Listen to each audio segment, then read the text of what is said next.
I'm gonna beat him in two. You're gonna beat him in two? Hey. Yeah. I mean, I'll beat him in two, or I'll beat him in three, or he'll beat me. All right. Well, But I mean, it's not gonna be easy. Like I would prefer not to play Joker. who were you hoping Um, for in the first round? Fisher. Fisher. His Yeah, team is no, so he's good not though. great. Yeah, but he's not. All right, I'm posting a link to Facebook. Stokes, you got to see K. Will You know, play sorry, go ahead. Bailey. Bailey got rocked in both games. Yeah, I mean, like the first game, he kept it close with the off-ball D and stuff, and then Cable just adjusted to that, and he ran away with it. I think he won both games by 10 or so. You could say he took off. Hmm. Oh, See, because he's yeah, the Rockets. yeah, that's right. He is the Rockets. Good job. You could say that Stokes' team fell flat. See, because he's the Jazz. Oh, I get Yeah, it. indeed. I get it. Just posting the links right now on the various Facebook pages. I'm gonna be eating, so I wouldn't expect anything less. I got this apple pie from my mom. Pretty excited. From your mom? Yeah, she mailed me a pie. Oh, she mailed you a pie. Okay, gotcha. I was gonna say Homemade? she's like 5 states There it is. away. There's my mom. No, I mean, she's 1,000 miles away. So All right. Well, what play now matchup should I have in the background of this podcast? Because just going through the menus will be kind of boring. um, Cavs and Dubs. Dubs and who? Cavs. Cavs. Cavs? All right. may as well Yeah. just leave it on the menus. We'll do the new Cavs. We'll do. Oh, you know what? We'll do Team LeBron versus Team Giannis. How about that? That might be pretty good. I didn't know that was even an option. All right. Why don't we do Sixers Nuggets? All right, guys. Welcome to the ABA podcast, the first one. If anybody from AFL is listening and you feel like, why am I going to listen to this show? Because I don't even know about the league. Don't worry, we're not going to just focus on the league. And in fact, the first topic we're going to talk about tonight is comparing or Madden versus 2K just as a sports game, and not necessarily just Madden 19. We all know Madden 19's got some issues. It's not the best year for Madden. There's things that are wrong with that game that drove a lot of us away from it. And I think that would be some low-hanging fruit to compare 2K to Madden 19. But Madden in general, start with you, Magic. My impression, as this is my first time really diving into 2K, there's just so much more depth. There's so many more game modes within 2K, whether you're an offline guy that likes to build a team through franchise mode, or you want to take over a My Career, or you want to go online and you want to play as an individual and join up with some of your friends, or you want to go online and do a card collecting mode and like a MUT, only it's called My Team, and then or you want to go online and play ranked. I think that's better than what they have in Madden. There's something for everybody in 2K, and I think that's something Madden is missing. Well, for those of us who are old enough to remember, they tried to have a superstar mode back in Madden, and just I don't know, something about it just never took off. Maybe football's just harder to implement. Uh, you know, Basketball is just easier to just be one of the five people, and before you just make your guy and go through the motions, and now they've added a story for I don't know, whatever reason, and so it gives you a reason to build up your guys and the I don't know. I don't know how to explain it, but like the ability to just pick up and start playing with your friends is a lot easier. The requirement on your end is just, oh, my friends have the game. I'll go be our shooting guard today, and Josh can be our point guard, and Stokes can be our center that we never use. So you can just quickly grab three buddies and go. And games are shorter than Madden. It's 5-minute quarters. There's 20 minutes of your time. You don't have to commit to an hour to play one game. That's huge. I mean, it's So very huge. Stokes, I know you're a longtime Madden guy like myself. One thing that Madden has lost over the years is the ranked regular team incentive to play. Like if you're a Giants fan, right, and maybe you don't have 31 other friends that you can join an online franchise with, but you get bored by playing offline. There's no motivation to go online and play with the Giants. They draft Saquon Barkley this year. Maybe you're excited to get out there and play with your Giants and see what it's like to have Saquon Barkley and Odell Beckham. But the ranked leaderboard is basically non-existent at this point. And then you look at what's in 2K. Yes, there's a My Team mode, and that gets more attention. But there's a narrative within just playing online ranked in 2K. You level up similar to what happens in FIFA, where you have to get X amount of wins to get to the next level, and it gets harder as you go along. And they have teams ranked in tiers. So like the Golden State Warriors would be tier 1, and then a really bad team like the Phoenix Suns would be tier 3. And what you have to do is you have 10 games, and you have to win a game with each tiered team. So you can't just use the Warriors all the time. Once you get your first win with a tier 1 team, it doesn't do you any good to use another one. And then it gets harder as it goes along. Maybe as you get up higher up with the rankings, you may have to get 6 wins out of 10 or 7 wins out of 10. And Stokes, to me, the narrative is just completely lost in the online ranked universe of Madden versus what 2K gives us, which is something that's kind of fun. I tend to agree. I think, just in general, basketball games can be less frustrating than football games. There are ways to quote unquote cheese basketball games, but there aren't too many ways to glitch the game like you can with Madden. You can't. There aren't too many things you can do where you can say, well, I can't do anything about this, or like in Madden when they have nanos and when they have like the edge heat where you just have no idea how to defend whatever it is. It's a lot different when it comes to basketball, just from a gameplay standpoint. And then with the diversity as far as the modes go, when you have to play with different teams, it gives you an opportunity to learn more about the game itself. Whereas if you're just like in football, if you're a Giants fan, if you only use the Giants, that's the only team you really know. When you play ranked on 2K, you have to use other teams. You have to get to know other players, and it lends to getting to know the NBA, because you can notice that Joe Harris from the Nets is having a great season from the 3-point line, and you can just have fun shooting threes with that guy. So it allows for more people to diversify themselves.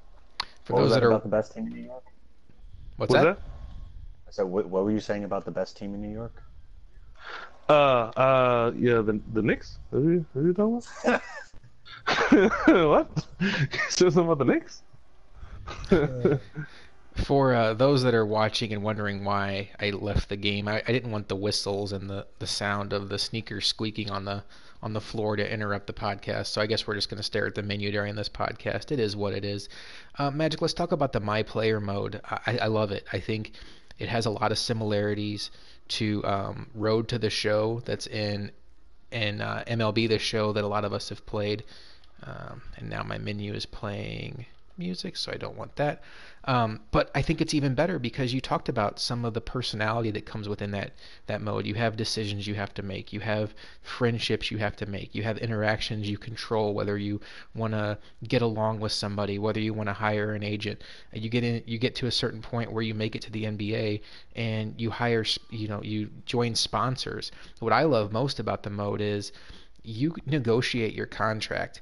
And it's not just some like, oh, I want to make as much money as I can, but it's never actually going to be anything. It's just a cool to see I make $30 million. No, your contract is negotiated on the VC coin, the virtual coin or whatever that stands for, which actually helps you build your player. So it's tangible contracts that it's important to you to get this negotiation right. Like in my career mode, I got my first sponsorship because I reached a certain level of fans, and I signed on with Foot Locker.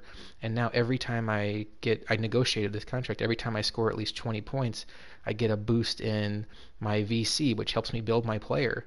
And we can talk about how your player that can then go into the online world, which just opens up such a series of fun events you can do. But I think just a little thing like that, Magic, where the contract you sign is actually tangible to the user versus just seeing a big number on the screen, but it's not really going to help you at all as far as your experience goes. Yeah,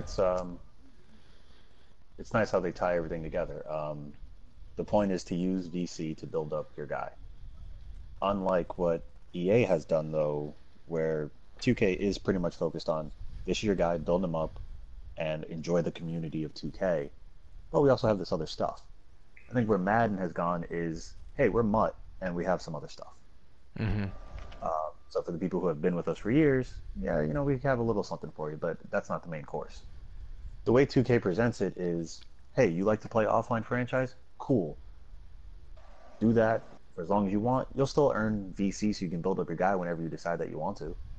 It's not like you're limited by playing the other game modes. They all tie into the VC. I'm actually playing a game right now, trying to knock out the Warriors with my currently 87 overall guy, because all these contracts and bonuses and bonuses for points, double doubles, triple doubles, player of the game, number of threes hit. It all ties in together. So, and then you just randomly get an advertisement. Hey, here's a Gatorade commercial. Cool. Here's 5,000 coins. Neat.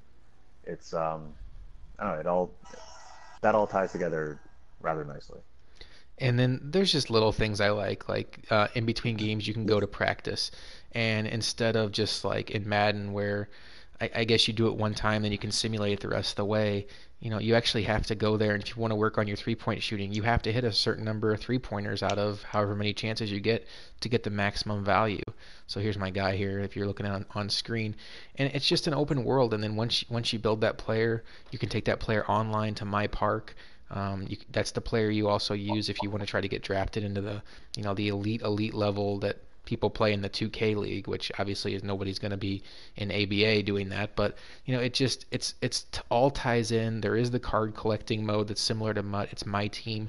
I haven't gotten into that too much. I know Hadley and T-Mag have played a lot, and I've heard that it's a little bit easier to build your team up. You don't feel like too much of a disadvantage if you aren't willing to pump the money into it like you are in Diamond Dynasty and Madden. So I highly recommend 2K, even if you don't want to join ABA, if online franchise experience is just it's not something you want to dive back into.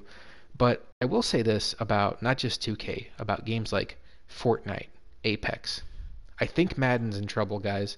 For many of us, Madden every year was a bonding experience for all of us. It was something we could all do together. We could either compete together or compete against each other, but it brought us all together, and it gave us it scratched that competitive itch that many of us, as we reach our 30-year-old threshold, we just don't get to release as we have jobs and kids and families. So Madden gave us that, and it gave us a chance to hang out with our friends.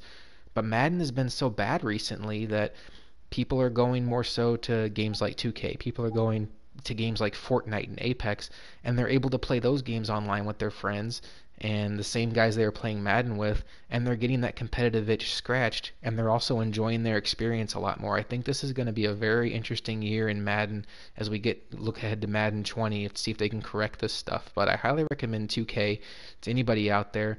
Let's transition a little bit and talk about ABA. This is going to be a shorter podcast tonight. Stokes has to get going in about 15 minutes, and I've been dealing with a sick kid here. She could wake up at any moment. So just very quickly, I know if you're not in ABA, we'll just tell you how we set it up. So it's a 15-user league. We're all in the Eastern Conference.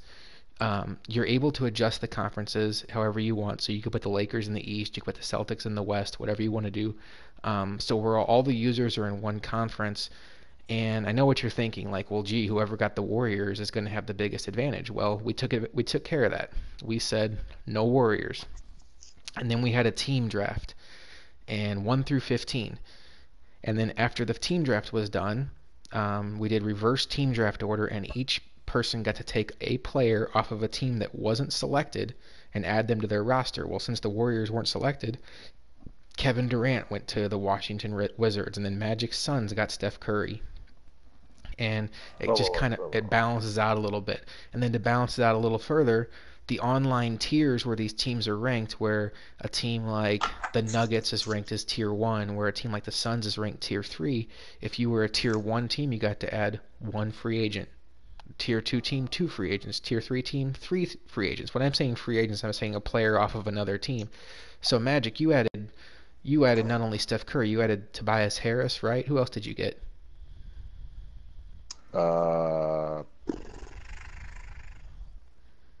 Quinn Cook. So I mean, yeah, I mean it's Steph Curry's backup. It's taking all the Warriors I can.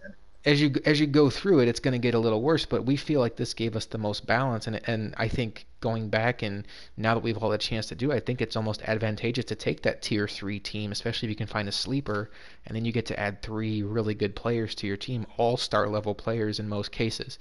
Stokes, you weren't around for the beginning of the league, but the setup is very similar to what we used to do in ALB. As somebody who kind of watched it from afar, how do you think we did as trying to hit that bullseye of having parity in an NBA league? I think it turned out very well. I mean, you look at when you look at all the teams have building blocks and pieces in which what Chicago doesn't. What? He's got Lowry and who was he? I haven't looked at the team in a while. Yeah, they got the lottery, which everyone else has. No, I said Lowry. Marketing. Oh, come on, man. Come on, man. What's wrong with Lowry? Anyway, I think it's a good setup. It allows for people, if you want to choose a quote unquote bad team, it gives you the ability to add more players, and it's a great concept, because if you have a better team, you shouldn't have the ability to get have more players, better players on your squad. So I think it's a great concept, especially when you don't have enough people for it in a full league. So I really like that concept. Yeah, we did that. We turned off salary cap, and basically what we do is we play all of our user games against each other against the Western Conference, and then based on those, once those are done, the 8 teams with the most wins will advance to the playoffs, and then we will assign victories and losses versus the computer to make the standings mirror what they were after we were done with the user games. Don Jones, a 34-year-old JJ Redick? What? I told you Chicago doesn't have anything. Oh my lord! No, that's Chicago's fault though. That's not the league setup fault. No, that's, Stokes. That's bad ownership. Don Joe traded one of his free agent picks for 34-year-old JJ Redick to Ultimate Team Builder Flip. Oh no! Yeah, well, you know who he took with his first pick though, right?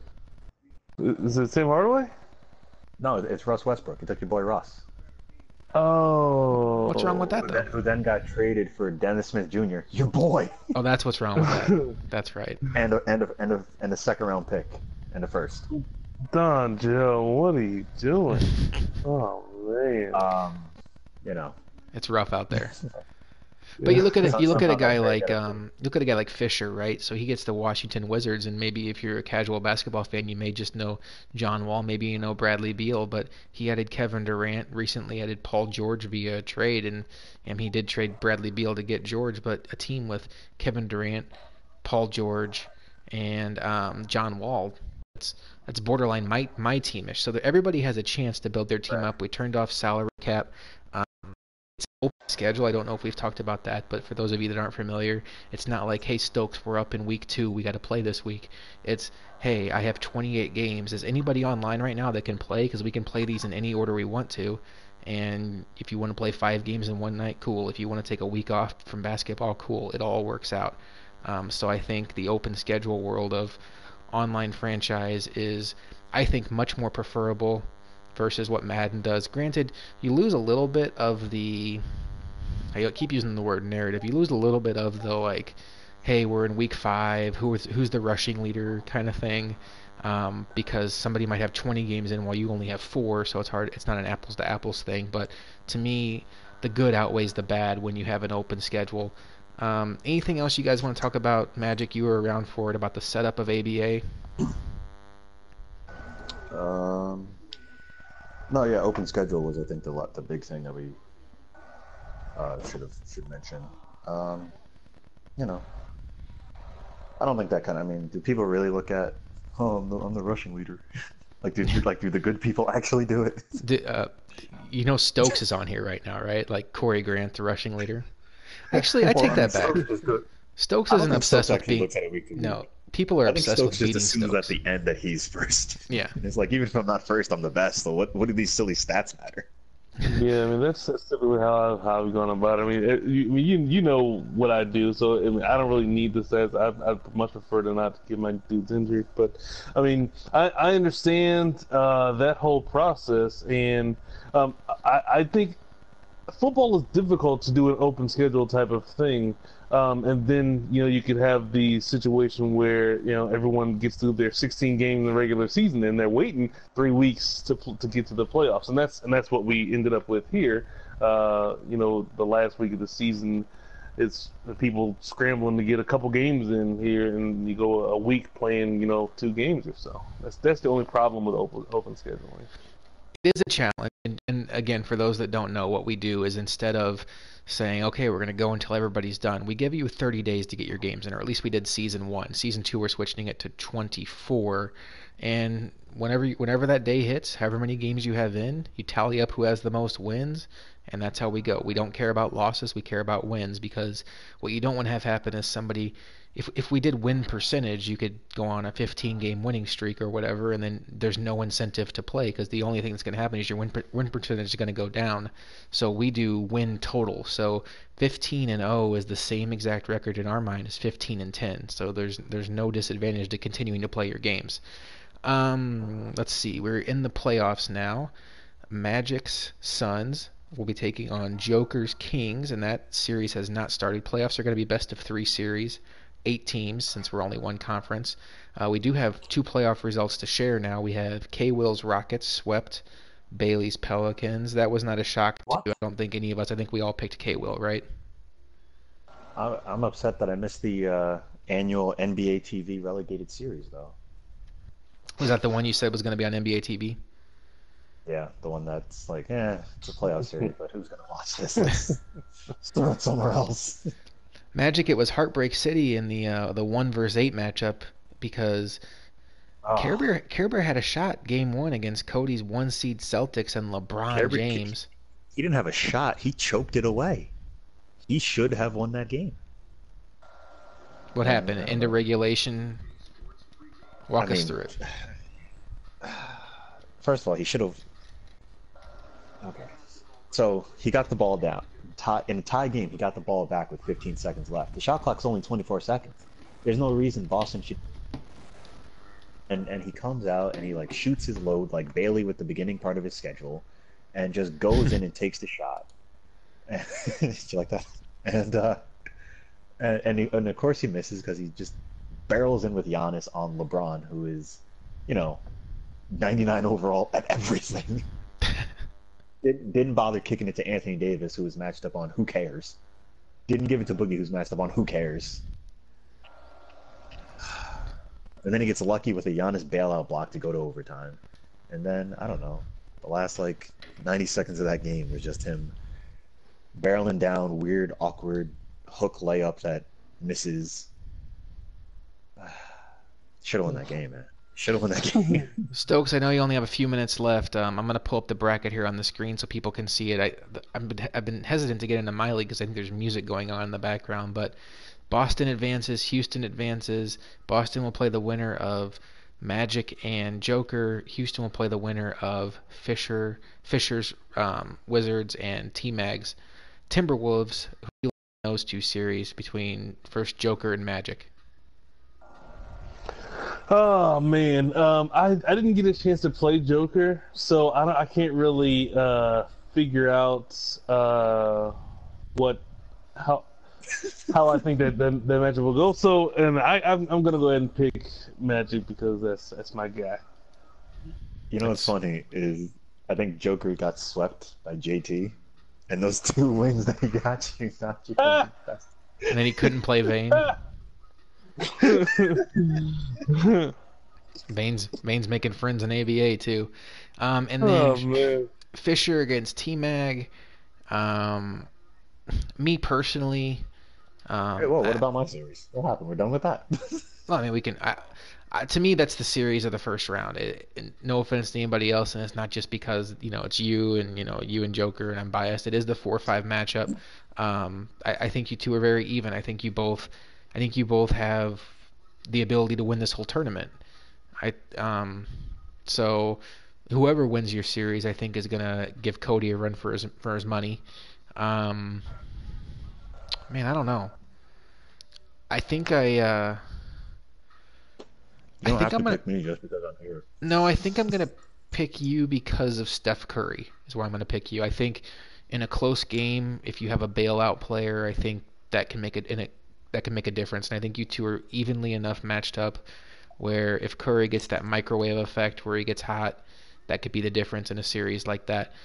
Quickly, Stokes, what do you think about Fisher's Wizards and T-Mag's T-Wolves? Because to me, I'd like to see T-Mag do well, but I think Fisher.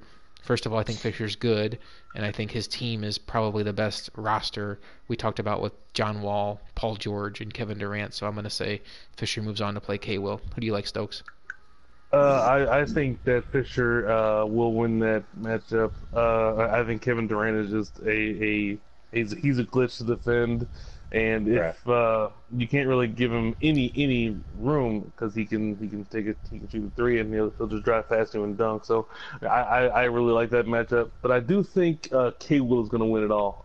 Just from the games that I've played, I played Cody twice, I played K Will twice, played Magic twice. So yeah, and of the people I played, I feel like K Will has the most well-rounded game to win the championship. I think styles make fights, and I think if it were to be K-Will and Magic in the finals, I think it would be a very interesting matchup. For some reason, Joker matches up really well against K-Will. So does T-Mag. Yeah, so is T-Mag. Maybe it's a Canada thing. I think Fisher could beat anybody with his team, and I think he's good. I mean, I'm super excited about the second round of this tournament. Magic, who do you like in the Wizards and T-Wolves matchup? I'll take Fisher. He's got Kevin Durant averaging like 30 points a game. That's a lot. And that would set up Fisher versus K-Will in round 2, which would be a really good matchup. And then we talked about before, we both like Magic to go on and take on Cody. Cody did sweep the season series against you, but both games were really good. Cody's tough. He has DeRozan, he has LeBron. As the game goes on, he likes to have them on the floor at different times, so he has a glitchy drive guy. He really likes to drive the paint and force you to bring somebody in to double down, and then he kicks it out to a shooter, so it's tough. Cody really knows how to play defense. He's got a good feel for this game. I'm excited to see who comes out of this tournament. All right, we have a couple minutes left before we lose Stokes. We are going to get to some ABA rule changes, but while we have Stokes on here, let's just talk really quickly about the real NBA trade deadline. Not going to get too in-depth with some stuff just because we are short on time here, but I'll just kick it around to you guys.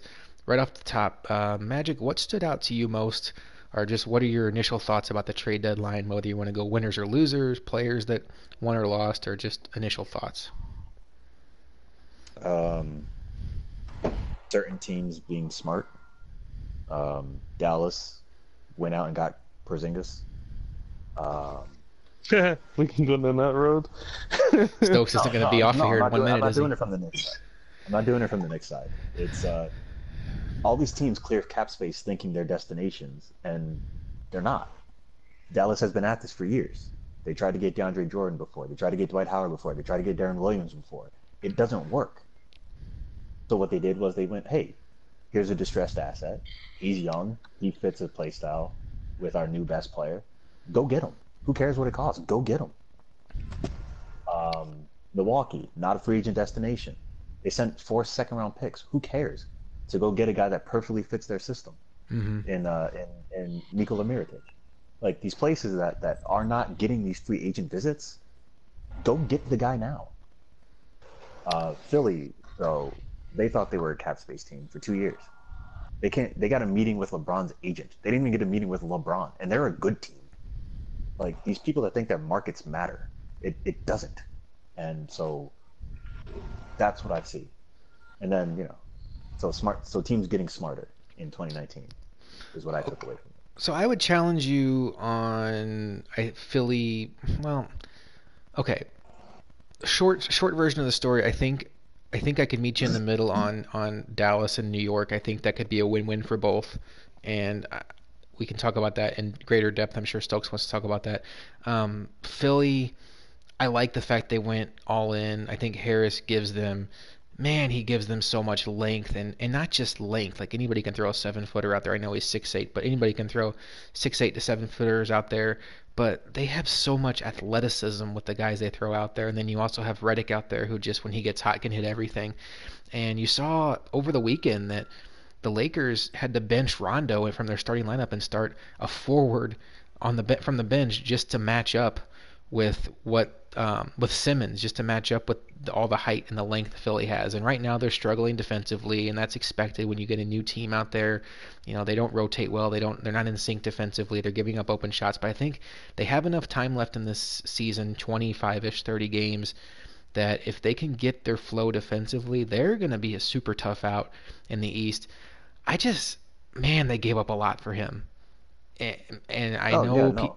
I know people say that they think they have a plan where they can somehow retain Jimmy Butler and Harris without losing Simmons or um, Joel Embiid, but like that's math that goes above my pay grade because I don't see it. I think the Clippers Well, I think the Clippers were super smart, understanding that A, they weren't going to keep Harris. B, even if they kept Harris, they weren't going to do anything this year. So, I mean, if they kept Harris beyond the trade deadline, they weren't going to do anything. So, cash in the chips, and they got, I think, a haul for him. So, I think it was a win for the Clippers, and I applaud the Sixers for going for it, even though I think long term they might regret it.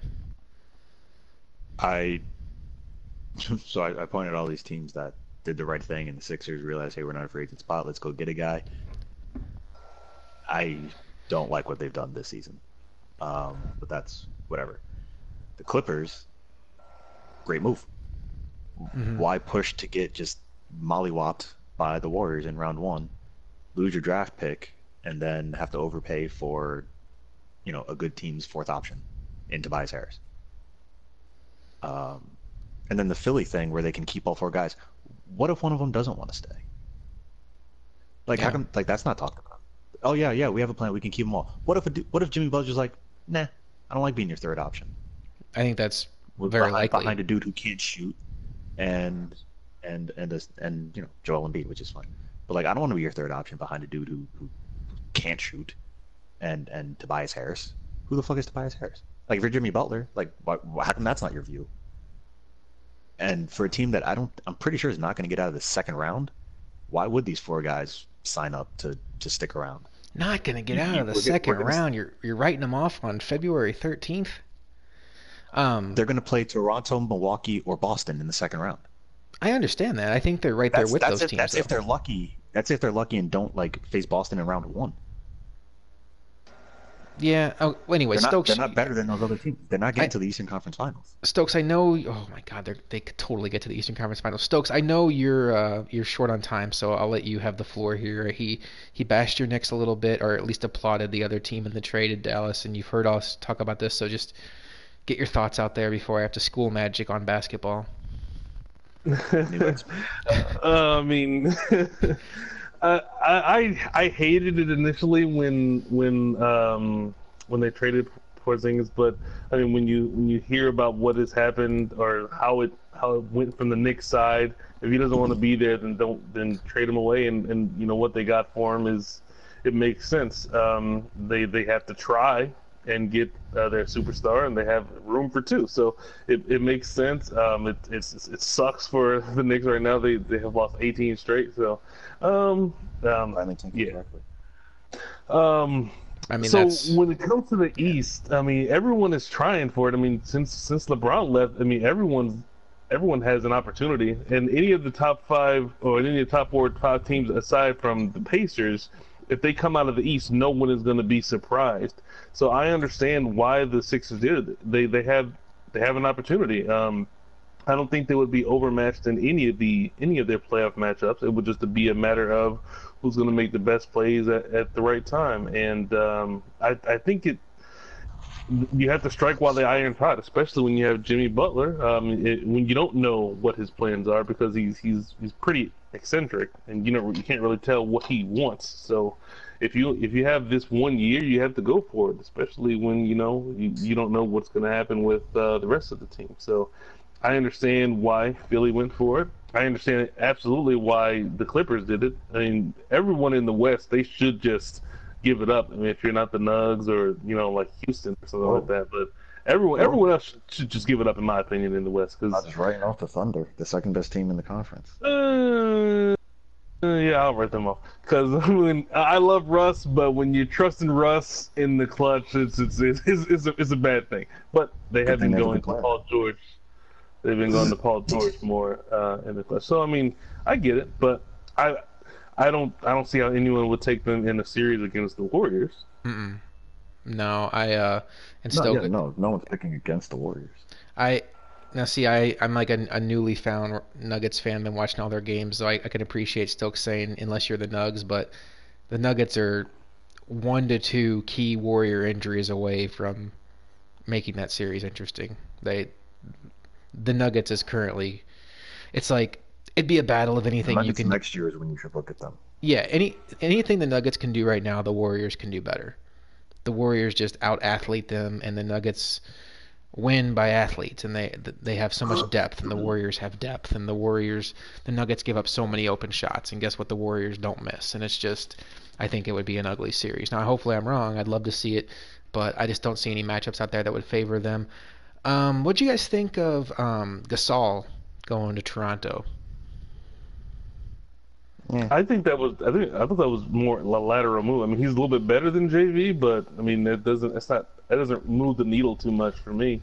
I mean, they're both big centers who can shoot, but I mean, Gasol's a better passer. That's about it. He's not the Marc Gasol that was defensive player of the year type of player a few years ago and leading his squad. He's just not that guy anymore, and he doesn't have to be that guy in Toronto. But he's just more lateral, maybe upgrade over JV. Bet Marc Gasol hits one of those layups in Game 1 last year, though. Yeah, That's probably I'd fair. imagine. What do you? So Right, you're right. are we all in agreement that the East is going to come down to one of the 4 teams? There's nobody else that could at this point jump in and surprise us. Not the Nets, Yeah. not the Pistons, not the Heat. That's The Heat are on the outside looking in. Right. Well, they're winning for Wade.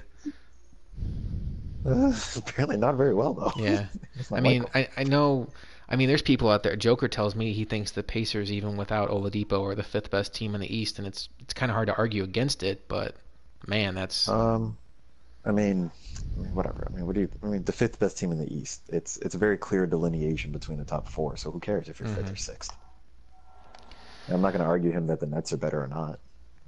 Who all cares? right. Well, before Stokes goes, let's talk about Anthony Davis for a second, guys. That's up to I Davis.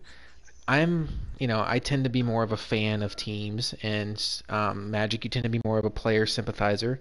So I don't have a problem with what Anthony Davis is trying to do because I think the setup in the NBA basically encourages players to hang out with their buddies and form super teams. I think the fact that when you put a max contract on what a player can earn, um, if you're going to only make $30 million as an example, why not make $30 million on an elite team? Why would you make $30 million to go to the Orlando Magic because of pride? That just sounds stupid to me. I don't have a problem with Anthony Davis saying, "Hey, I've trained my entire life from being an 8-year-old, shooting baskets in my driveway, to being an all-star high school recruit, McDonald's All-American, to being the number 1 pick in the draft. Like, I don't owe it to New Orleans because they happened to be the first team on the clock when I was drafted to play my entire career here. I totally am with him that he wants his legacy to not be a guy that played with the Pelicans and never got over the hump because the organization is a shithole. I do think it's very unfortunate what's happened there, though. You see now, like, he's not even playing sometimes in the fourth quarter. He's getting booed at home every time he touches the ball. It's an uncomfortable situation for the organization, for the fans. I don't feel bad for the organization. They knew this was coming. I'm not really thrilled with his agent doing this. I think the Lakers did have their hands in this cookie jar, and when I say the Lakers, I mainly mean LeBron and maybe Magic Johnson, but I think it's a bad look. I think it's unfortunate, and I think it's going to be something that's just going to be cringeworthy to watch it play out the rest of this year and potentially even next year. But guys, are you with me? Like, I don't blame Anthony Davis for wanting out. I think it could have been handled a little better. Start with you, Stokes. Yeah, I'm all for player empowerment. Guys taking control of their careers, and yeah, I don't I understand as fans we want the loyalty, but it just doesn't make any sense in this sense.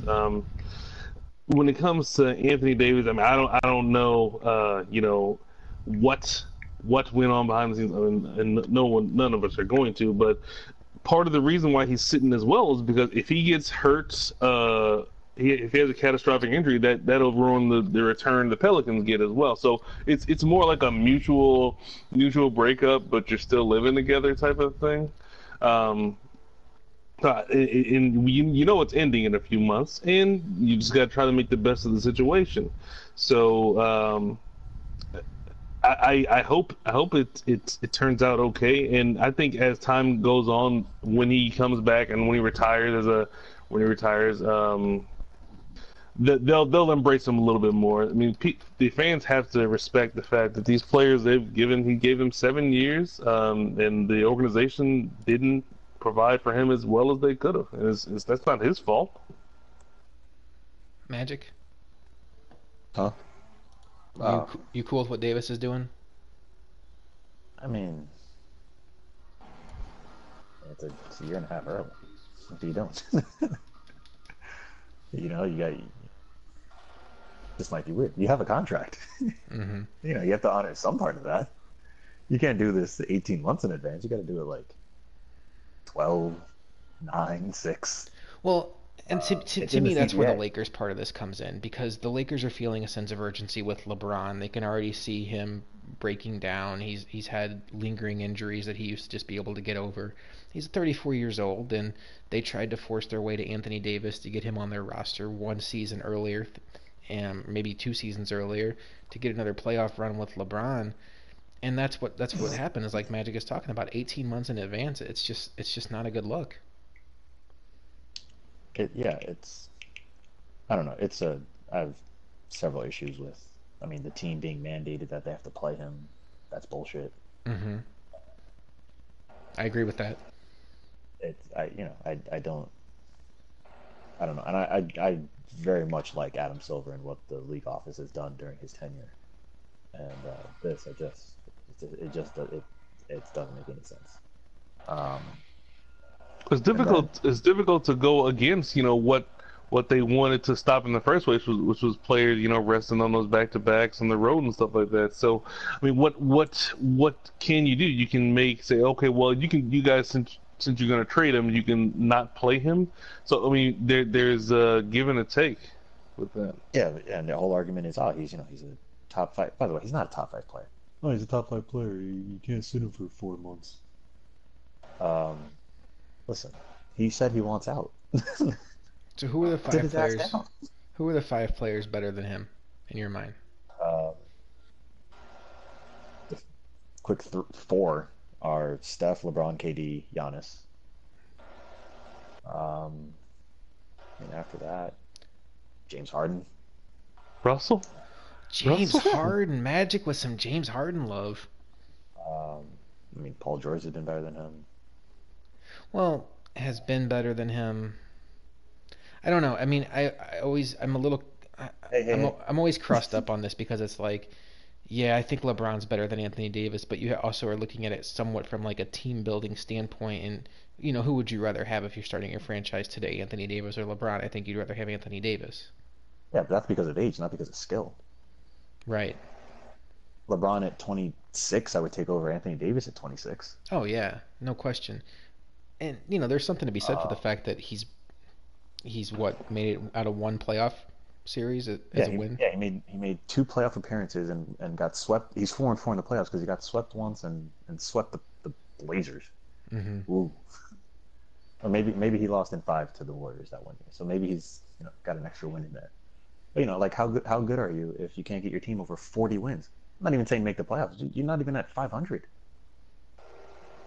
Paul George has carried this corpse of Russell Westbrook. He went toe to toe with LeBron. Uh, so there's a five right there.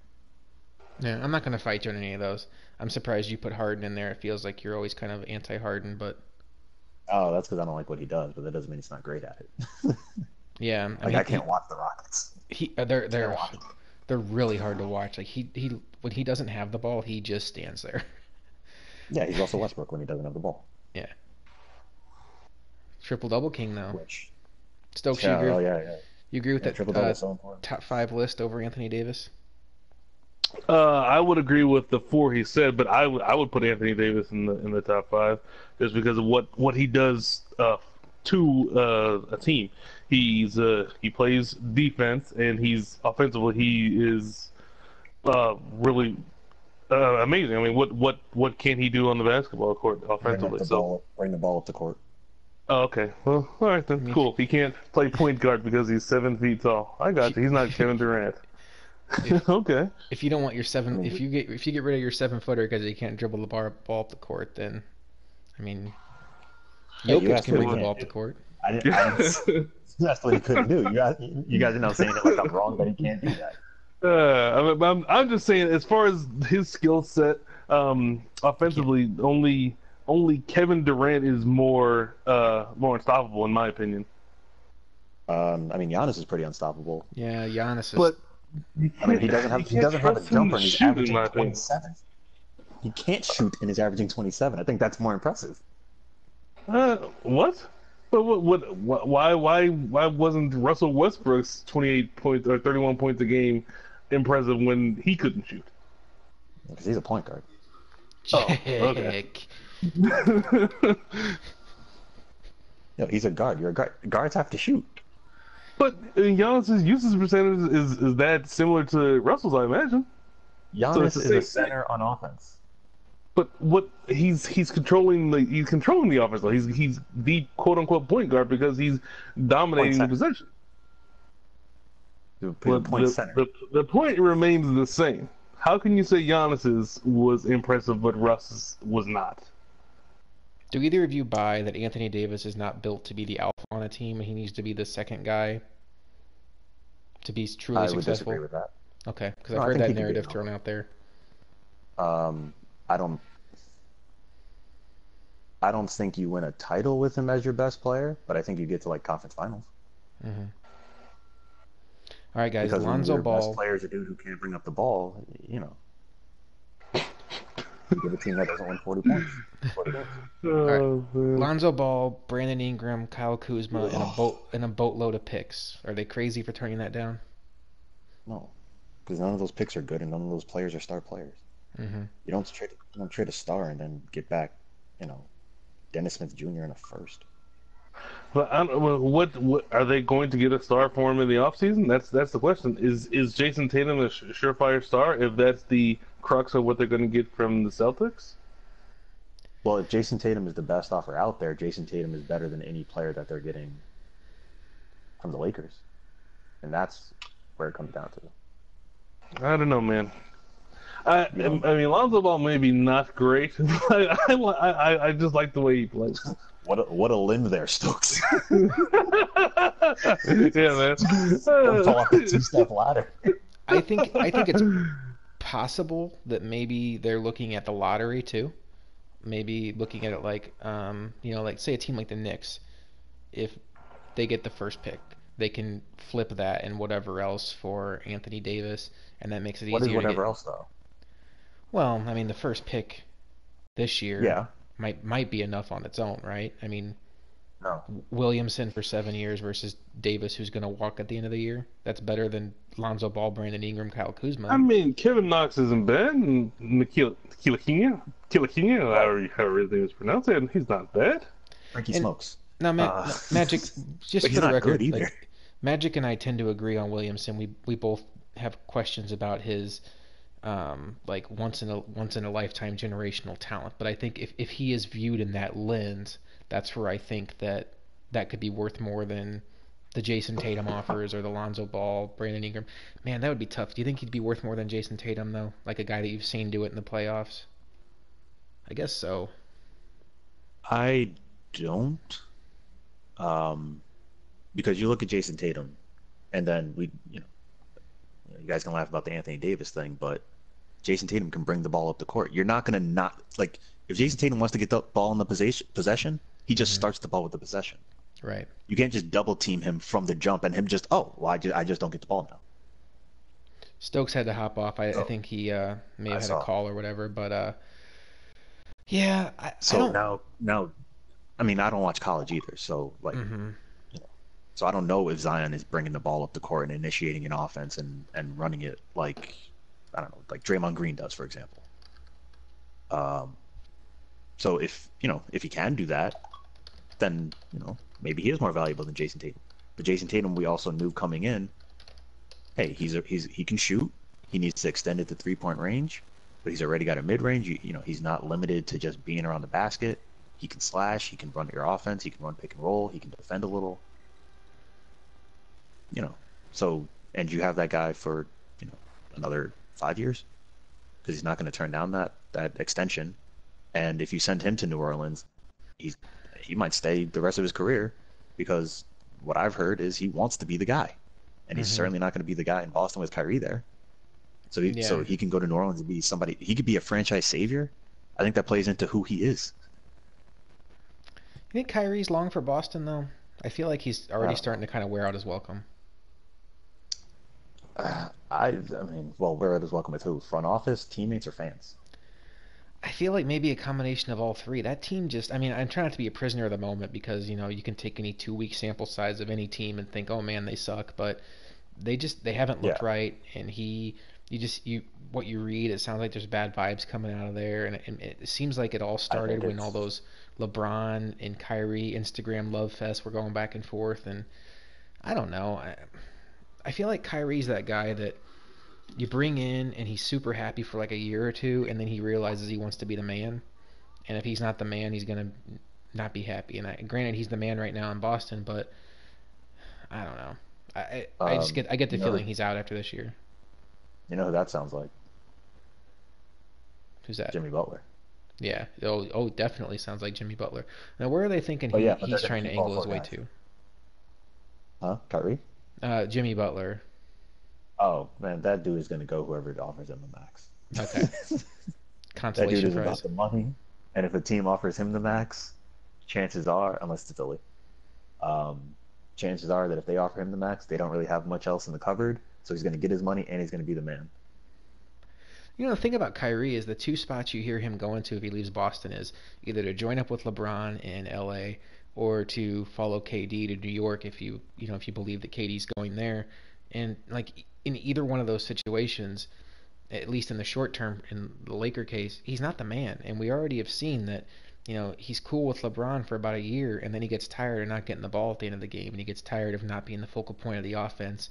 And with good reason. He's Kyrie Irving. He's a really damn good player, but you know, I feel like you need the past as the best predictor of the future. And if you look at his history, I don't know how he's gonna feel being in that Robin role to the Batman. Like he wants to be Batman, and he's not gonna be Batman on any team with Kevin Durant, and he's not gonna be Batman with LeBron at least next year. No, I agree. I I would lean that he stays in Boston and they make a deal because I think to your wear out the welcome point, I think the front office would still max him. I think the Yeah. fans still cheer for Kyrie, but I think it's like the young guys on the team, like Jason Tatum, specifically Jason Tatum and Terry Rozier. I mean, yeah, yeah. Rozier's There's contract is up, so he's not. If his contract was up last year after that playoff run, some team like Phoenix was going to make a mistake and give him money. Oh, I don't think Terry Rozier is that good. That's what just happened. Um, like not oh, we got to go get Terry Rozier on hmm July 1st, like that good. Um, I think he's a fine backup. But, ooh, I don't want him starting for a team I root for. Um, so you get him out of there. You get Jason Tatum on a team where he's like, why am I giving up shots? I went hmm toe to toe with LeBron. And the only reason we didn't make it in is because Schmuck 1 and Schmuck 2 over here couldn't hit open threes at the end of Game 7 in Boston. Like Yeah. he did his part. He's like, I should have been in the finals. I got these dude open shots. I did everything I could in the playoffs. So you get him out of there, you get Rozier out of there, and now you have a team of, you trade them for Anthony Davis. Now you got a team of, mid 20s vets. Another year of Gordon Hayward being back from his injury, and now boom, all of a sudden, oh man, all those chemistry issues suddenly got fixed. And then that fits because then he can be the man, and Anthony Davis can be kind of maybe that Well, yeah, second he's fiddle. he's the offense initiator. Hmm. He's bringing the ball up the court. He's getting the touch every single possession. He decides, all right, Anthony, go get some buckets. Hey, let's run some pick and roll. What are they gonna do? No, You want to pick and pop? You're open for three. You want to pick and pop? I got a driving lane. Like suddenly, there's no chemistry issues, and Boston is fixed. about Zion Williamson. I know we're all over the board here. The Duke forward, everybody loves him, and he's super fun to watch in college. You and I share a similar opinion on him. He's 6'7", 6'8". He's 285 pounds, but man, is he an He's a big athlete. boy. Yeah, he's an athlete. And I mean, he had a block this weekend that was just insane. But I keep hearing like generational player, and I don't know, 6'7" and no, I mean, no jump shot. To me, the NBA has guys that are 7 foot that can shoot all over the place. And if you're 6'7" and you can't shoot, I mean, I don't know. To me, I don't even think he's the best NBA prospect on his own team. I would take R.J. Barrett over him, a 6'7" guy that can create his own shot, a guy that gets people open. I think he's a better prospect. I know Zion Williamson, or however you pronounce his name, is the highlight reel. He's the flavor of the month. But I mean, just projecting these guys to the NBA, what does he do that's special? Because in the NBA, you're not going to be able to bully ball your way to the basket. Um, I think I had Um, this. I had the same thought. Now, granted, Joakim Noah was nowhere near the athlete that Williamson is, but I had the same thought about Noah, where when he was coming out and people were like, "Oh, he's going to be really good," and I was like, "Well, I don't think he's going to be really good, but I feel like his floor is really high because of the way he plays." And I think Williamson's floor is super high. I think the worst, like, he's not going to bust. I think the worst case scenario is he's a very valuable role player for your team and probably an NBA starter because of how he plays defense, because of the athlete that he is. I just don't think he's a shot creator, and to me, RJ Barrett is, and I just don't know if it's hard for me to call somebody generational that can't even create his own shots. I agree. I mean, these draft things are so annoying. Anyone good is the best prospect we've seen with LeBron. You know who the last best prospect before since LeBron was? Anthony Davis. So I thought it was how is Lonzo Zion Ball. suddenly the best since LeBron? So they're telling me Zion is a better prospect than Anthony Davis? Come on, man. You're telling me he's a better prospect than Karl Anthony Towns? That that dude wasn't allowed to shoot jumpers in college because John Calipari was like, "You're already NBA ready for that. Hmm. Work on your post game so you can go first overall." That's so smart. Come on, man. Come on, Yeah, I man. mean, to me, he's not on the level of Towns or Davis. I mean, to me, it's not even close. And yeah, like you're saying, he's 6'7", he can't shoot. Meanwhile, say he goes to the Knicks. Say the Bucks stay together for another year. Who the hell on that team is he guarding? Right. No kidding. He's not guarding their center, Brook Lopez, Mm-mm.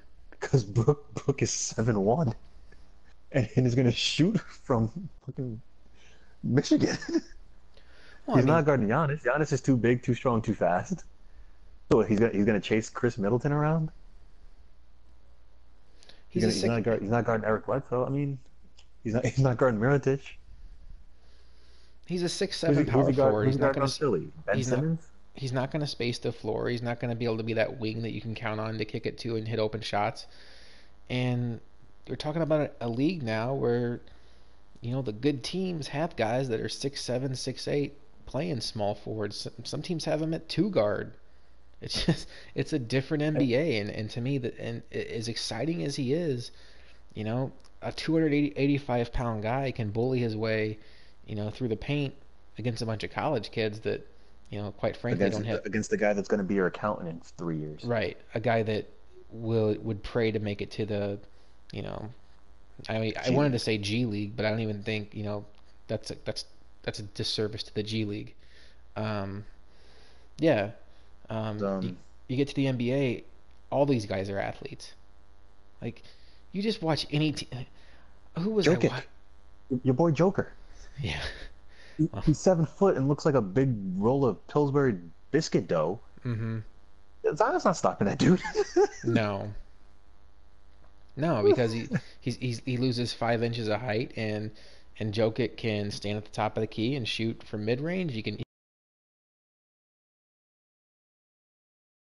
Hello,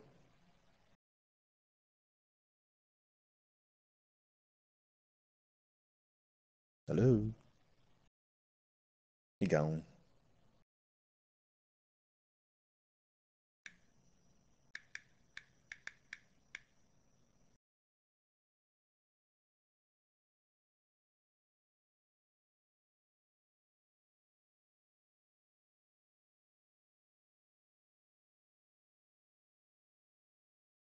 Hello.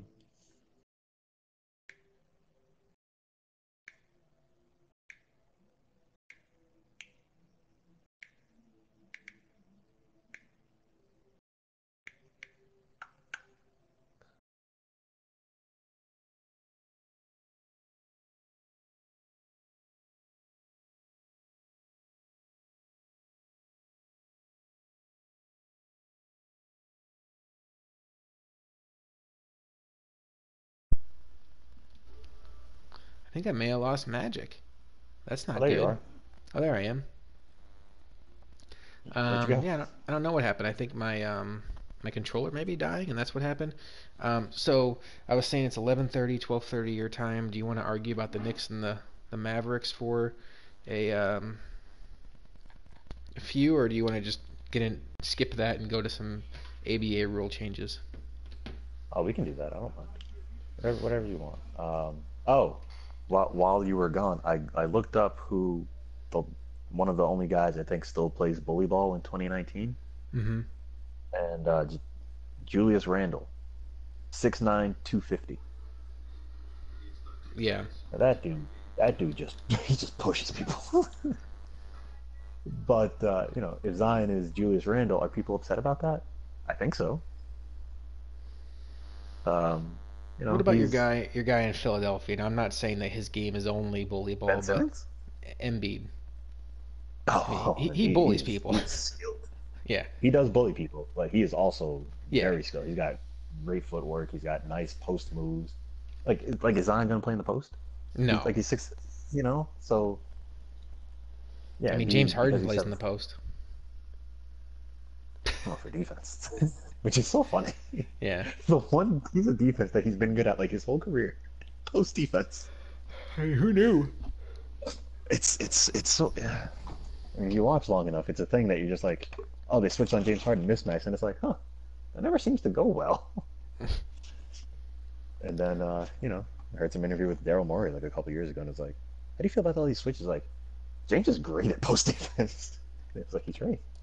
He is. It's the only thing he's great at on defense.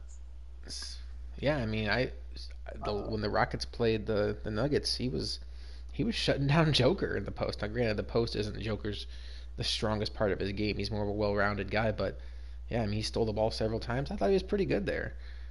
But Yeah, the Warriors are down by 3, 9 minutes to go against the Trailblazers. they play Portland. Portland plays them tough. Not as Yeah. tough as Utah. All right, Magic. I don't know if I have the energy to argue with you about Porzingis tonight. Sleep has been, for those that don't know, Magic knows because I talk to him on a daily basis. My kid's been sick. She's gone from throwing up to having a terrible head cold to thinking last night she had the flu, and now she's got a really bad cough and she's just not sleeping. So sleep is, when your kid's not sleeping, parents aren't sleeping. So sleep has been hard to come by in our house.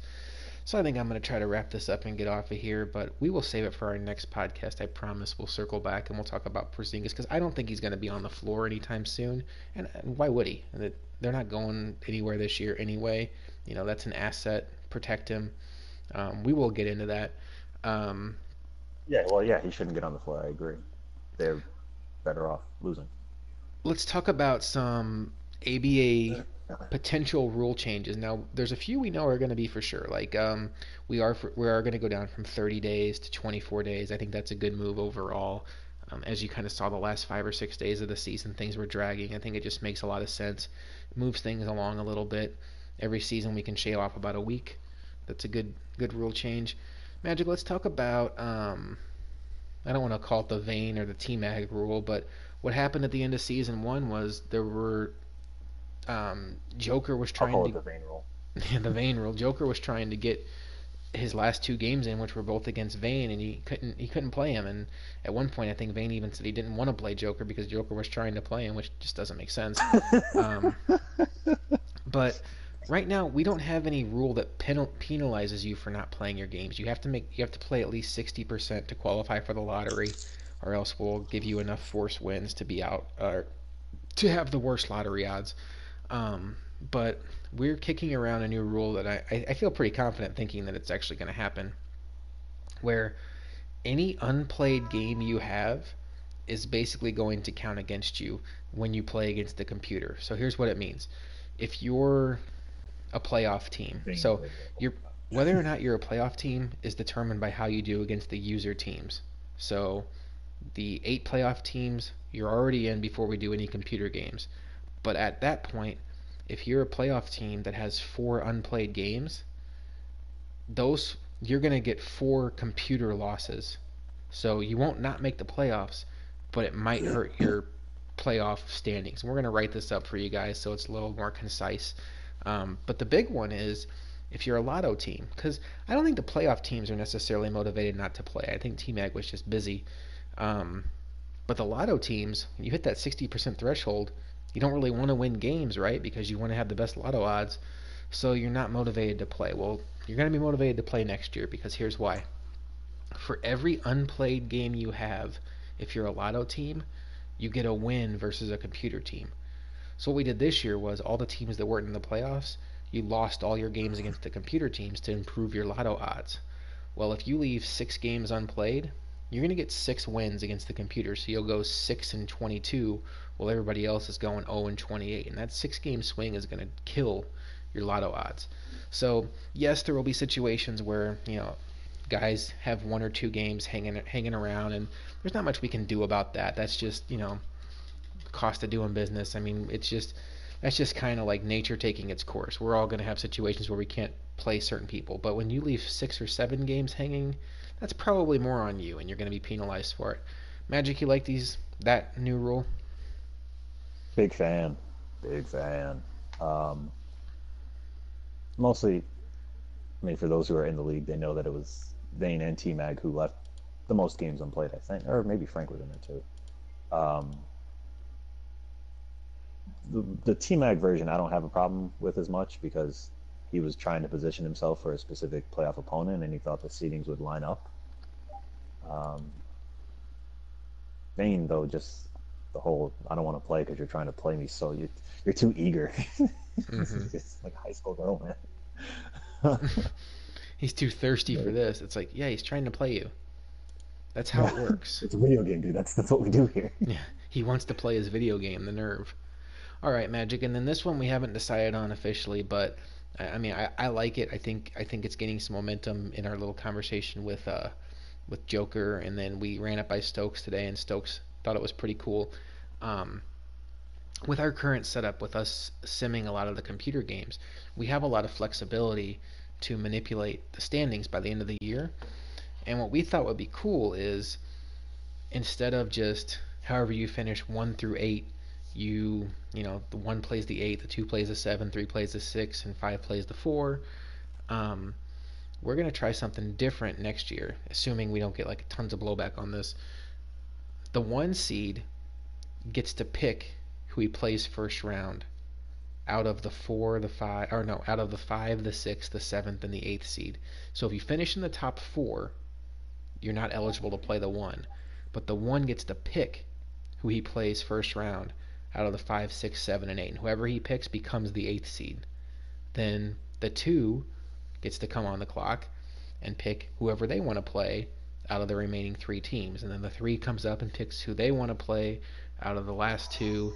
And then the 4 seed gets stuck playing whoever the last team is. So I think what this will do is twofold. One, it'll give those series a little extra oomph, a little extra rivalry, because you've essentially called that person out that you're playing. Hey, I think I can beat you. Hey, I like my odds against you. Two, what it does is I think it really motivates you if you're in the playoffs to keep playing to try to get into that top four to avoid that one seed, and also to give yourself some power. Maybe if you're currently the four seed, but you're 2 wins away from being the two seed, it's worth it to you to grind out those last 2 or 3 games to give yourself a chance to play somebody you match up really well against first round. I think it's going to add some good drama. I think we all know that in CFM environment there's bad drama that it's just obnoxious and loud noise and doesn't do much for the league. I think this could add some good drama to the league, and I think it does add some more incentive also to play as many games as possible. Magic, I know you love this rule. Whoever thought of this just must be the most genius person we have ever come across. The most genius volleyball playing person. I don't know. Yeah. Who knows? Yeah, whatever their interests are. Mm-hmm. Could be volleyball. Could be girls with boyfriends. Girls with boyfriends. Just to add an example. Making fun of anybody who roots for a basketball team. Not just basketball, buddy. don't shoehorn me. I mean them. Don't shoehorn them. You root for laundry. Don't shoehorn me, or whoever we're talking about. That sounds like a genius. Yeah. Look at Chef over there rooting for the Pelicans. Now he's miserable because he's losing his one good player. It's so silly. No, I think I think it could be a fun kind of thing. I know some soccer league somewhere I think does it, or hockey, some sport that I don't follow. A lot of fantasy football leagues do it, and I know this is supposed to be sim, but it's along those lines of competition. It's kind of cool. Something a little more fun. And if we had this rule in for season one, T-Mac probably would have kept playing those games. To avoid Cody. Because I don't know who Cody would have picked. Cody, when you're the one seed and you win 23 out of 28 games, you probably just pick. It's like, I don't care. Yeah, the rest give of you me guys anybody. Can go first. So just so everybody knows, and we will write these up, if this rule goes through, which we expect it to, whoever the one seed is, let's just use these playoffs as an example. So Cody was the one seed and Care Bear was the 8 seed. Well, let's say Cody would have came out there and said, hey, I want to play Magic first round. Well, because Cody was the 1 seed, Magic would automatically then be the 8th seed, which means for the duration of the playoffs, Magic would have the 8th seed path. And that's what happens. So think about making the playoffs as 2 tiers. You make it, you're in, but then if you're in the top 4, then you're safe from playing the number 1 seed, and you also get to pick your opponent.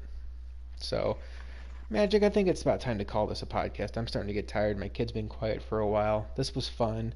I think maybe we'll try to throw something together in the off season, or maybe once season 2 gets up and rolling. But overall, I'm having some good vibes about ABA. I wasn't sure at the beginning, especially when the fantasy draft aspect of it just completely bombed out. But so far, knock on wood or whatever I can find, we've made it through without any glitches, and it's been a lot of fun. And I feel like, especially with the news that MLB The Show isn't going to have online franchise because that would have taken some of us, at least some attention away, I feel like there's a good chance that ABA could get more seasons in than Madden got this year in AFL.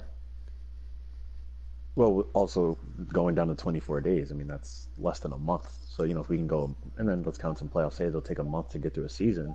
It's, it's not hard to see that happening now that we've gotten one done, which I'm still mildly skeptical about as we start the playoffs. Just, his track record, ABA has never really gotten this far. Like, we don't know what an off season looks like. Mm-mm. We've never gotten here. No, we're all going to be nervous during the off season. We've built up the wait list though recently with 2K going on sale for $19.99, but I'm excited, man. I think Same. This would be a welcomed addition to our AFL community if we could get a game that, we had that with the show for some of us, and then they decided to take out online franchise. That's not happening in 2K. 2K is on the level, if not higher than the level of Madden. I don't say that lightly. Like, 2K outsells Madden every year. Like, they're not taking away online franchise. So, if this is here, this could be here to stay. Yeah, what I like is that it's that we're only 15. I don't know what the number was in ABA or ALB, but I know we weren't full there either. and I don't know, something about that I like that about ALB, and I really like it about ABA. Hmm. I don't know, we're all in one conference. Um, I don't know. I don't know. Just I don't know. I like it. I like it more than I don't know. I just like it a lot. And I think it makes sense for basketball. If you tried to have a 30-team league, it just you couldn't do the rules we do where each team gets one player from teams that didn't make it. So somebody would have the Warriors and somebody would have the Suns with no help, and it would just be a lot of Or imbalance. the Knicks. Yeah, or the Knicks, or the Cavaliers. Cavs. They did great at the trade deadline. Yeah, they did.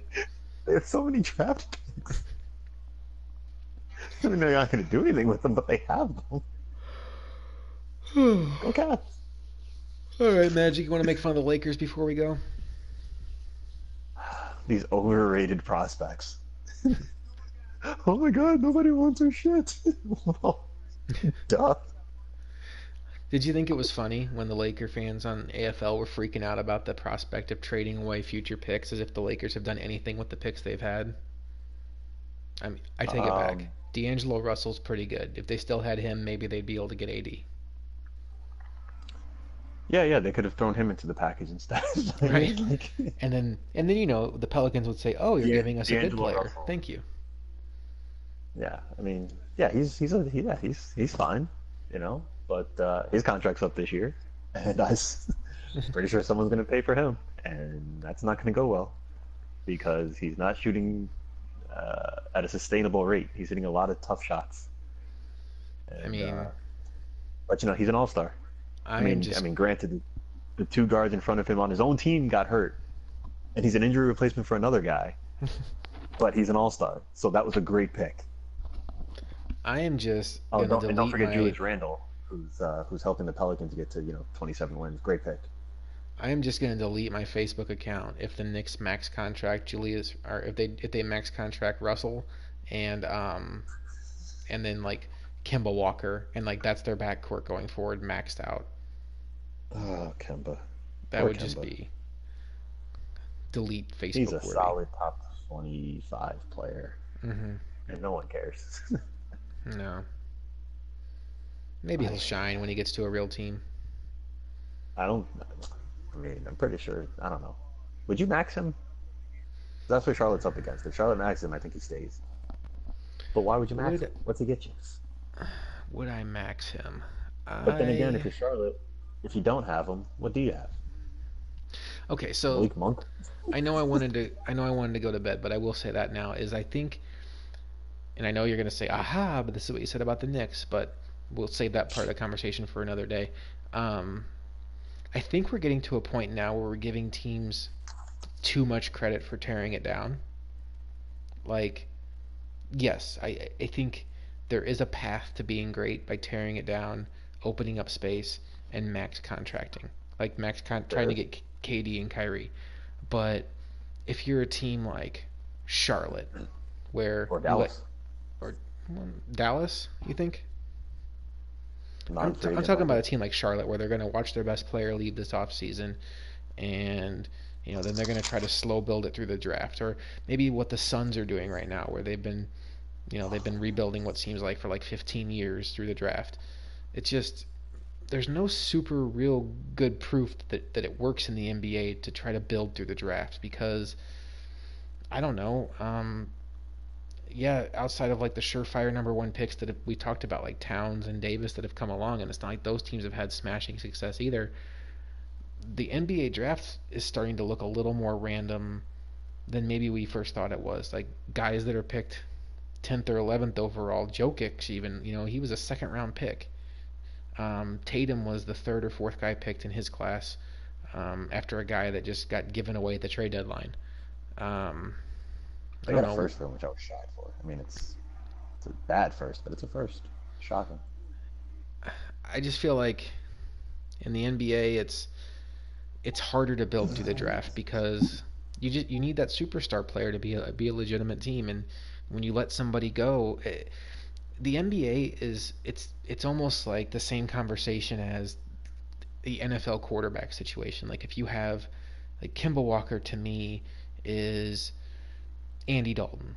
Like he's Oh, good. oh, Like he's good. He's and maybe Andy Dalton at his best. Like not Andy Dalton today, where he's good. He's going to compete for Pro Bowls. He can get you into the playoffs.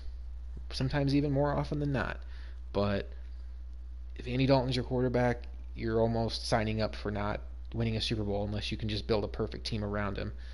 If Kimba Walker's your max player, I don't know. I mean, I understand why you'd hate to let him go because he's probably like the only bright spot you have.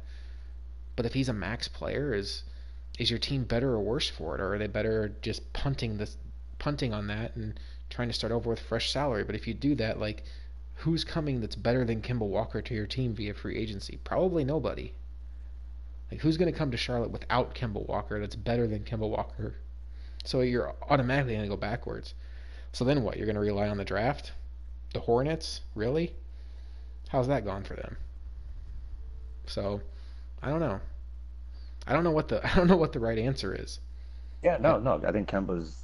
I mean, KD is the most interesting, but the Kemba, how that shakes out is, I don't know. I don't know what the word is. Intriguing. I don't know. that's, Um, that's why I give the Clippers credit. I mean, they got rid of Harris, but then again, I hesitate to give the Clippers credit because like, what have they done the last few years? It's like, oh, they got rid of Chris Paul. Oh, they got rid of Blake Griffin. Oh, they got rid of Tobias Harris. It's like, wow, they're really good at getting rid of good players, but can they get good players? yeah. Well, I mean, they're convinced Kawhi is going to come there. Yeah, they are. I mean, they're as convinced as the Knicks are that KD is coming there. So, And yeah, honestly, for the Clippers, if the pot of gold at the end of the rainbow is Kawhi, then it all worked out. yeah. And But they're yeah, well, what they've done is they brought in Jerry West. They limited Doc Rivers' responsibility. I mean, they've done some good things to set this up. Um, you know, they're they have a real organization. So even if it doesn't work out, they can go and get some players that'll keep them in the 35 to maybe we get hot and get up to 43 wins range. hmm So that's something, I guess, when you're the second fiddle in your own town. yeah. I mean, we are. The NBA is going to be fascinating over the next couple of years because I think most people believe that this is the last year of the Golden State Warriors as we currently know them. I mean, I'm sure they'll still be good, but they're probably going to have to max Clay, and then Clay and They Steph will be should. the future, and then Yeah. KD is all but gone. And then you're also looking at an NBA where you're maybe 2 or 3 years away from LeBron being gone. So you know the landscape changes where if you had Kawhi today and you don't really have much else around him, well, I mean, what's the point? You're not going to do much against the Warriors or a LeBron manufactured super team. But maybe 2 years from now, that's having Kawhi Leonard and then having some solid role players and whatever is enough to make a championship run. You just never know. Yeah, you never know. Because, before 2015, yeah, the Warriors had made the playoffs the year before, but it wasn't like, oh, they're about to take over the league. And then, 3 months in, it's like, oh, I think they're taking over the league. And then 3 months after that, it's like, oh, they just won in the first year of Steve Kerr. So they've only got room to get better. And then they win 73 games. And then they get KD because of a wet spot. It's a shame what we missed out on was we didn't get to see LeBron with the Heat go against the Warriors. Like they just missed each other. That that would have been that would have been interesting if we hmm saw first year Warriors and best version of the Heat Yeah, where you're because you know not KD Warriors obviously, but Chris Bosh hmm against the Warriors would have was just amazing. yeah, you know Dwayne Wade, Ray Allen. I that mean, would have those been guys. yeah Ray Allen and Clay, Steph and Mario Jarvis. So that's not so fun.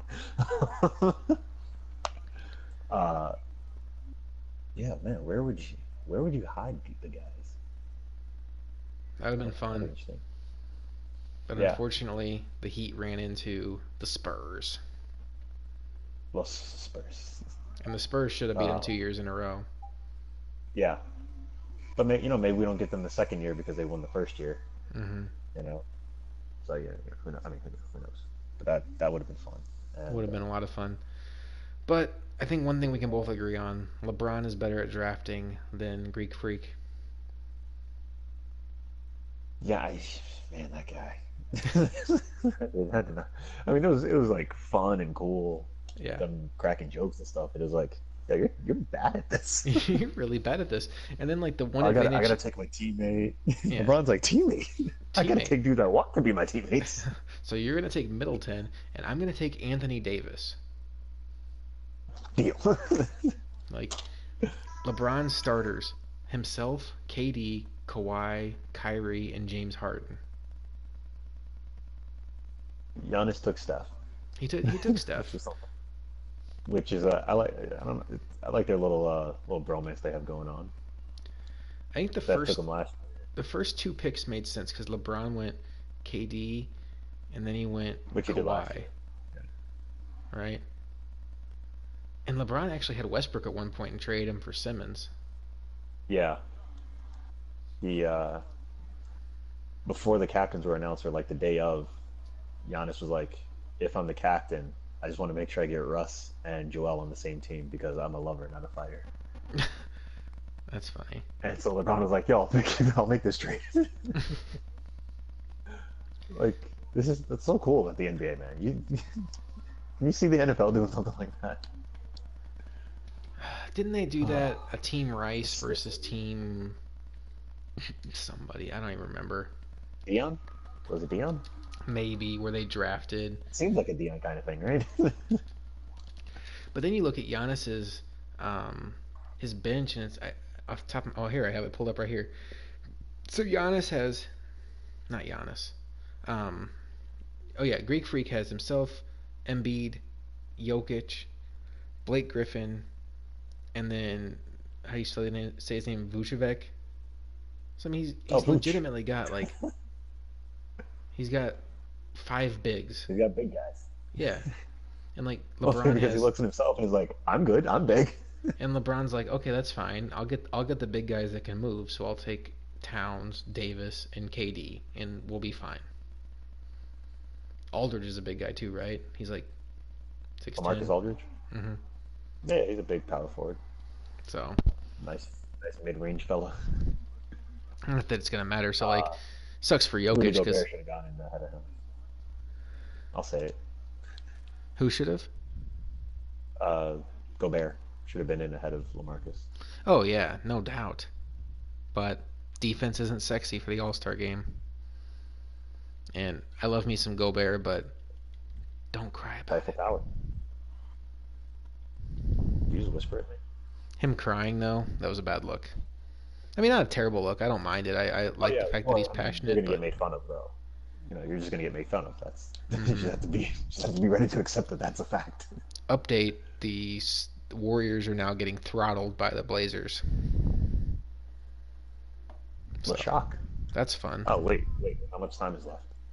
Uh, 12 seconds, Oh. and they're down by 24. Oh, that means Steph and Draymond may not have played enough minutes for my fantasy team. Steph got 33 minutes in, and Draymond got 32. Oh, good. Good, about normal then. Steph got Let's see 32 if they got points. got me 43.7. 32 points, 7 boards, 2 assists. Draymond got 30 points, scoring 9, 5 rebounds, 7 assists, 3 blocks. My guy Jokic got another triple double tonight. He's not on my team, so I don't care about him. Man, he gets some He's quiet triple doubles. carrying somebody else. You're just watching the whole game, and you're like, man, Jokic has been quiet. Then the announcer's like, and there's his 12th triple double of the year. It's like, oh, sweet. Not like Russ, who anyone who will listen, he'll tell you, hey, you got that assist, right? Mm-hmm. Hey, Russ, man, he took like 4 dribbles. What do you?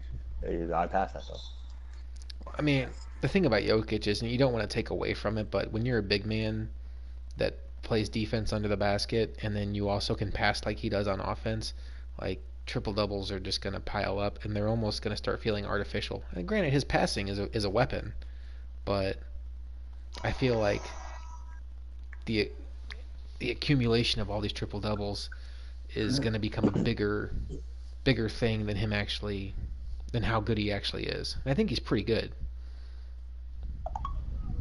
Yeah, I mean, he's going to make an All NBA team, which Mm-hmm. only goes to three centers. So nobody's out here clamoring to get the fourth center onto an All NBA team. Right. All right. On that note, my kid is crying, so we're gonna have to call this a podcast. All right, man. All right. Talk to you guys later. Bye.